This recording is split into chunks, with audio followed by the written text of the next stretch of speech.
Good morning मेरे प्यारे दोस्तों, कैसे आप लोग? आशा करते हैं अच्छे होंगे। जैसा कि आज हम लोग पढ़ेंगे क्लास 10th का चैप्टर 2 जो कि बहुपद है। ठीक है, ये बहुपद से हमने कुछ क्वेश्चन लेकर आए हैं। ऐसे क्वेश्चन है कि जो कि पेपर में बार बार पूछे जाते हैं। लिखे हमने प्रीवियस ईयर क्वेश्चन बार बार पेपर में पूछे गए प्रश्न। ठीक है, ये रिवीजन क्लास रहेगा। रिवीजन क्लास रहेगा कहने का मतलब ये कि अभी तक पेपर में जितने भी क्वेश्चन हैं, ठीक है, और वो आए हुए हैं, तो उसी क्वेश्चन को हम आज लेकर आए। यदि क्वेश्चन को सारे क्वेश्चन आप देख जाते हैं, इस वीडियो को देख जाते हैं, तो पेपर में संभवतः 80% चांस है कि इसी में से क्वेश्चन आएगा, यदि चैप्टर 2 से पूछा तो। ठीक है, आइए दिखाते हैं आपको, क्वेश्चन की तरफ ले चलते हैं। जैसे कि क्वेश्चन में दिख रहा है आपको, पहला क्वेश्चन लिखा है कि बहुपद x square minus 2x minus 3 के शून्यक होंगे। ठीक है, इसका शून्यक पूछना चाहता है, यानी कि ये द्विघात समीकरण है, द्विघात बहुपद है, तो इसके दो हल होंगे। ठीक है, अपने ये जो है गुणनखंड करने के लिए क्लास 8 से ही पढ़ते आ रहे हैं। 8 में पढ़े थे, 9 में पढ़े थे और 10th में पढ़ रहे हैं कि इसका गुणनखंड करना है। गुणनखंड करेंगे तो इसका दो हल आएगा, यानी कि कोई भी दो संख्या ढूंढेंगे, गुणा करने पर 3 आ जाए, जोड़ने घटाने पर 2 आ जाए। जोड़े या घटाए क्या है, 2 आए, और गुणा करने पर क्या आ जाए, 3। ठीक है, तो इसी को हल करेंगे। आप यदि सोचते हैं तो सोचेंगे 3 कम 3, 3 में से घटाए 2। ठीक है, इसको हल करते हैं, लिखेंगे एक्स स्क्वायर। पहले क्वेश्चन हम उतार लेते हैं एक बार। अब इसी को हल करेंगे, x square minus 3x plus 1x minus 3। यदि हम 3 में से 1 घटाएं तो 2 आएगा, 3 कम 3 आ जाएगा माइनस के साथ। ठीक है, इन दोनों में से कॉमन क्या हो रहा है, कॉमन हो रहा है हमारा x।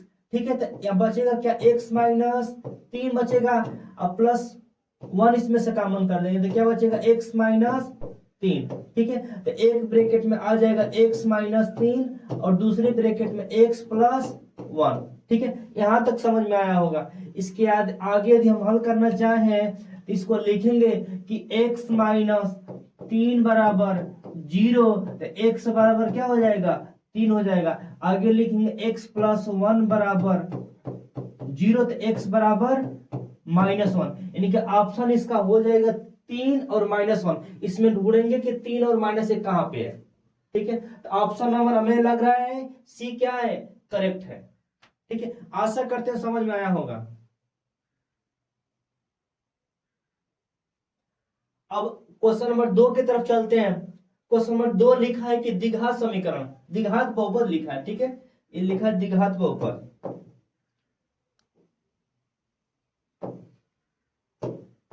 लिखा है द्विघात बहुपद के अधिक से अधिक शून्यकों की संख्या होगी। आपको पता होना चाहिए कि द्विघात बहुपद होता है यदि दी है, दी का मतलब कि दो होता है, यानी कि द्विघात बहुपद बोलेगा तो उसके कितने आंसर आएंगे, दो आएंगे, यानी कि जैसे ऊपर वाले में आया था। ठीक है, द्विघात बहुपद था, इसमें कितने आंसर आए थे, इसके दो आए थे। ठीक है, तो इसमें भी किसका कितना हो जाएगा, दो हो जाएगा, यानी कि ऑप्शन नंबर क्या हो जाएगा, बी करेक्ट हो जाएगा। यही त्रिघात होता तो उसका आंसर कितने आते, 3 आते, यानी कि हल कितने निकलते, 3, इसके 2 निकलेंगे। ठीक है, एक क्वेश्चन पेपर में आया हुआ है, देखिए, जैसे कि ये 19 में 25 में आया था और ये वाला क्वेश्चन 19 में और 24 में आया हुआ है। अब क्वेश्चन नंबर तीसरे की तरफ चलते हैं हम। क्वेश्चन नंबर 3 लिखा है कि द्विघात बहुपद ब्रैकेट में k माइनस 1 ब्रैकेट बंद एक्स स्क्वायर प्लस के एक्स प्लस 1 के शून्यकों में से एक शून्य का -3 तक के का मान होगा। कहने का मतलब ये कि इसका इस बहुपद को हम हल करेंगे तो इसका एक आंसर क्या है, -3 आएगा। तो दूसरा वाला आपको इसमें के का मान पूछना चाहता है, तो के का मान क्या होगा। ठीक है, ऐसा क्वेश्चन आता है जब भी, तो बिल्कुल सिंपल होता है, जो भी मान दिया रहता है। ठीक है, एक हल दिया रहेगा, उसको एक्स की जगह पे रख देंगे। अगर एक्स दिया तो एक्स जगह पे रख देंगे। यदि आप एक्स जगह पे रख देते हैं तो किसका मान आ जाएगा, के का मान आ जाएगा। ठीक है, ये भी क्वेश्चन 19 में 25 में आया। आइए हल करके दिखाते हैं। पहले हम क्वेश्चन को उतार लेते हैं।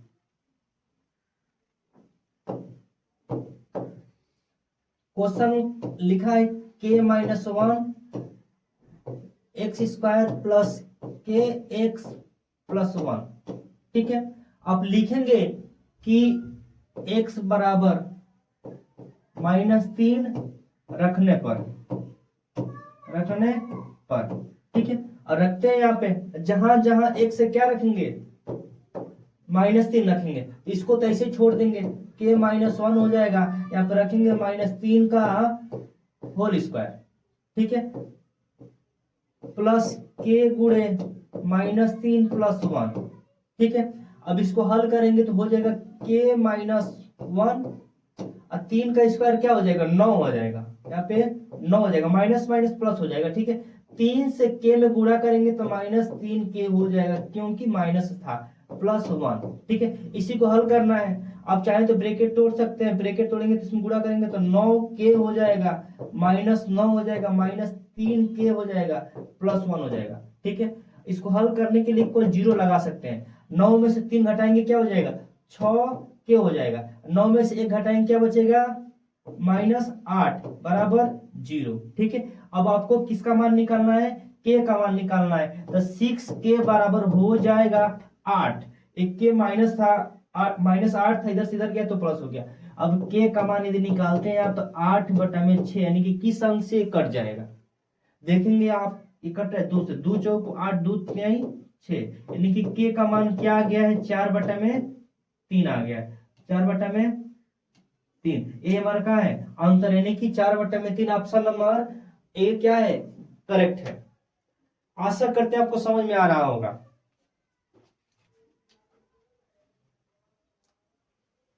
अब अगले क्वेश्चन की तरफ हम चलते हैं। ये भी क्वेश्चन जो है कि पेपर में बार बार पूछा जा रहा है, बच्चे इसको देखकर कंफ्यूज जाते हैं हमेशा। बिल्कुल सिंपल क्वेश्चन है, लिखा है निम्नलिखित में से कौन सा एक द्विघात बहुपद का आलेख नहीं है।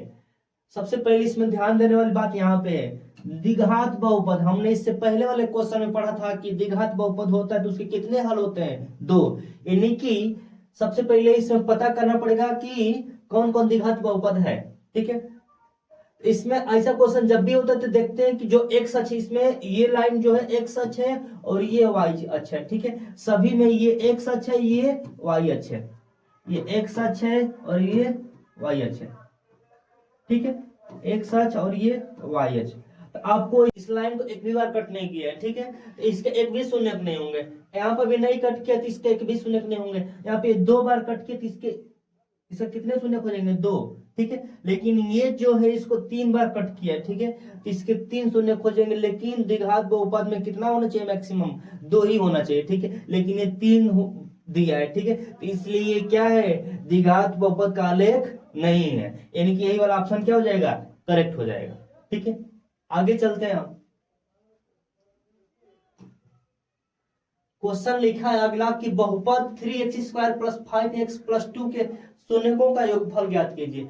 ये क्वेश्चन जो है इंपॉर्टेंट क्वेश्चन है, एक नंबर में बार बार पूछता है, ये शून्यकों का योगफल पूछा तो सबसे पहले शून्यकों का योगफल निकालने के लिए आपको पता होना चाहिए सूत्र क्या होता है, तो होता है शून्यकों का योगफल, शून्यकों का योग होता है अल्फा प्लस बीटा बराबर होता है -b/a होता है, ठीक है। तो अब इसमें आपको पता करना पड़ेगा कि b का मान क्या है, a का मान क्या है, ठीक है। तो जो पहला होता है ये a का मान होता है, ये b का मान होता है और ये c का मान होता है, क्योंकि जो बहुपद का द्विघात बहुपद का रूपरेखा होता है वो कुछ इस प्रकार से होता है, ax² + bx + c, ठीक है। द्विघात बहुपद का मानक रूप या व्यापक रूप इस रूप का होता है, यानी कि x² का जो भी गुणांक होता है a का मान होता है x का गुणांक b और ये जो बच गया c, ठीक है। तो इसमें आपसे योग पूछना चाहता है, तो इसमें बोला है क्या सूत्र -b/a, यानी कि b की जगह क्या दिया है 5 दिया है, तो 5 लिख लेंगे, माइनस के साथ लिखेंगे क्योंकि माइनस दिया सूत्र में, a का मान 3 दिया है तो 3 लिख लेंगे, यही हमारा आंसर आ गया, यानी कि -5/3, यानी कि 5/-3 कहाँ पे है, ऑप्शन नंबर बी करेक्ट हो जाएगा। आशा करते हैं समझ में आ रहा होगा। क्वेश्चन नंबर 6 की तरफ चलते हैं। ठीक इससे पहले वाला क्वेश्चन हमने जैसा बताया था वैसे ही क्वेश्चन है, लिखा ग्राफ एफ जो ये दिया है, ठीक है, कि शून्यकों की संख्या होगी। शून्यकों की संख्या निकालते कैसे है, बस आप ये देखेंगे कि जो रेखा ये गई है ये एक अक्ष को कितने बार कट की है, ठीक है, एक अक्ष को कितने बार काटी है, ठीक है। तो देखेंगे एक बार यहाँ पे काटी, एक बार यहाँ पे, एक बार यहाँ पे, कितने बार हुआ 3 बार हुआ, यानी कि इसका ऑप्शन कौन सा सही हो जाएगा, सी वाला करेक्ट हो जाएगा 3, ठीक है, यही आंसर हो जाएगा। ये सारे क्वेश्चन पेपर में आए हुए, देखिए 19 में आया था, 25 में आया था। अब आगे चलते हैं क्वेश्चन नंबर 7 की तरफ। क्वेश्चन नंबर 7 जो दिया है, द्विघात बहुपद इतने के शून्यकों के गुणनफल का योग होगा, शून्यकों का गुणनफल होगा, ठीक है। इसका गुणनफल पूछना चाहता है, ठीक है। इससे पहले हमने शून्यकों का योगफल निकाला था, तो ये शून्यकों का गुणनफल होगा। तो शून्यकों का गुणनफल के लिए सबसे पहले आपको सूत्र पता होना चाहिए कि शून्यकों का गुणनफल का सूत्र क्या होता है। शून्यकों का गुणनफल होता है अल्फा इंटू बीटा बराबर, जैसे कि ये द्विघात बहुपद है, ये पूछा है कि द्विघात बहुपद इतने के शून्यकों का गुणनफल होगा, ठीक है। शून्यकों का गुणनफल पूछना चाहता है, ये दिया है। आपको पता होगा कि ये ए का मान है, ये बी का मान है और ये सी का मान है। शून्यकों का गुणनफल के लिए सूत्र होता है अल्फा इंटू बीटा बराबर सी बाई ए होता है। क्या होता है? सी बाई ए होता है। इस सूत्र आपको ये याद रखना पड़ेगा, ठीक है, क्योंकि पेपर में भी इससे क्वेश्चन बार बार पूछता है। तो लगाते हैं सी बाई ए। सी का मान क्या है? -1 है। क्या है? -1 है। और ए का मान 4 है। इसका आंसर हो जाएगा -1/4, यानी कि ऑप्शन नंबर कौन से हो जाएगा? ऑप्शन नंबर बी करेक्ट हो जाएगा, ठीक है। आशा करते हैं आपको समझ में आ रहा होगा। अब अगले क्वेश्चन की तरफ चलते हैं। हाँ, ये क्वेश्चन जो है थोड़ा सा मजेदार क्वेश्चन है। ये क्वेश्चन पेपर में 4 नंबर पूछता है और हर बार पूछता है। क्वेश्चन लिखा क्या है? द्विघात बहुपद 3x² - x - 4 के शून्यक ज्ञात कीजिए। सबसे पहले इसका शून्यक ज्ञात करना पड़ेगा। उसके बाद बोला है कि शून्यकों तथा इसके गुणांकों के बीच संबंध के सत्यापन की जांच कीजिए, ठीक है। क्वेश्चन थोड़ा सा लेंदी है, लगाते हैं इसको। पहले शून्यक ज्ञात करते हैं। शून्यक ज्ञात करने का मतलब ये कि इसका गुणनखंड करना पड़ेगा, अल्फा और बीटा का मान निकालना पड़ेगा, ठीक है। लगाते हैं यहाँ पे।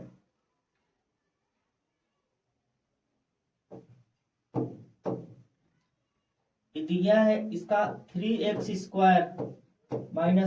4, ठीक है। तो इसको हल करेंगे, देखेंगे इधर से यदि हम गुणा करते हैं तो 4 3 12 हो जाएगा, यानी कि गुणा करने पर 12 आ रहा है, जोड़ने घटाने पे कितना आना चाहिए? 1x आना चाहिए। तो 4, इसमें देखेंगे आपकी 3x² - 4x प्लस 3x - 4, ठीक है। यानी कि 4 3 12 और 4 में से 3 घटाएंगे 1x, ठीक है। इसी में से हल करते, इसमें से कॉमन क्या हो पाएगा? कॉमन हो पाएगा x, तो बचेगा क्या? 3x - 4। इसमें से दोनों में से क्या कॉमन हो रहा है? 1 कॉमन हो रहा है, तो बचेगा 3x - 4, ठीक है। तो हो जाएगा x + 1, यहाँ पे 3x - 4, ठीक है। अब इसको अल्फा और बीटा का मान निकालना आपको, तो लिखना पड़ेगा कि x + 1 बराबर 0, x बराबर -1। यहाँ पे अब 3x - 4 बराबर 0, तो 3x बराबर 4, तो x बराबर 4/3, ठीक है। यानी कि इसमें x का मान -1 आया है, इसमें x का मान 4/3 आया है। तो एक को मान लेंगे कि ये अल्फा का मान है -1, और एक को मान लेंगे किसका मान है? ये बीटा का है। किसका है? बीटा का है, ठीक है। इतना तो हमने शून्य ज्ञात कर लिया है, ठीक है। अब आगे बोला है कि शून्यांकों तथा इसके गुणांकों के बीच संबंध की सत्यता की जांच कीजिए। यानी कि आपको लिखना पड़ेगा कि अल्फा प्लस बीटा यानी कि शून्यकों का योगफल जो है, इसको दिखाना पड़ेगा कि दोनों बराबर बराबर है, ठीक है। दिखाते हैं, तो लिखेंगे आप शून्यकों का योगफल, शून्यकों का योग अल्फा प्लस बीटा बराबर होता है -b/a, ठीक है, -b/a। अब अल्फा प्लस बीटा यहाँ पे रखेंगे, -b/ यहाँ पे a रखेंगे, तो दोनों का मान इक्वल आना चाहिए, ठीक है। तभी आपका संबंध का सत्यापन हो जाएगा, नहीं तो फिर गलत रहेगा। रखते हैं। अल्फा की जगह दिया -1, क्या दिया है? -1, तो -1 रखेंगे। और बीटा के जगह पर दिया 4/3, रख लेते हैं 4/3। इधर -b के जगह पर क्या है? 1 है, -1, तो -b यानी कि ये भी माइनस है, ये भी माइनस है, तो माइनस माइनस ये प्लस हो जाएगा, यानी कि 1 हो जाएगा। a का मान क्या दिया है? 3 दिया है, ठीक है।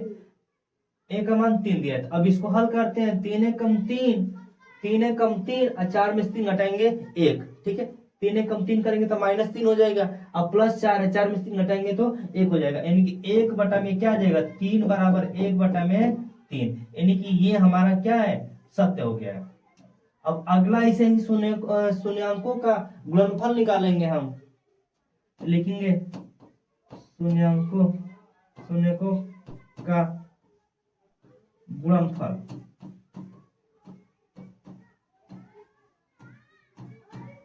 ये होता है अल्फा इंटू बीटा बराबर होता है सी बाई ए। क्या होता है? सी बाई ए। ठीक है, यानी कि अल्फा इंटू बीटा यहाँ पे रखना पड़ेगा। अल्फा का मान जैसा कि दिया है -1 दिया है। अब गुणे बीटा का मान क्या दिया है? 4/3 दिया है। ठीक है, यहाँ पे सी बाई ए, सी का मान क्या दिया? -4 दिया है, -4, और ए का मान 3 दिया है। ठीक है, अब इधर साल करते हैं तो गुणा करेंगे तो -4/3 आ जाएगा, इधर भी -4/3 आ जाएगा। ठीक है, ये हमारा क्या इक्वल आया है ना? इक्वल आ गया, यानी कि हमारा क्या हो गया? सत्यापन भी हो गया है। ठीक है, ये क्वेश्चन पेपर में बार बार पूछता है, और क्वेश्चन कितने में नंबर? 4 नंबर में, 6 नंबर में क्वेश्चन आ सकता है। ठीक है, थैंक यू। अगर ये वीडियो पसंद आए थोड़ा भी आपको तो जरूर लाइक और सब्सक्राइब करिएगा।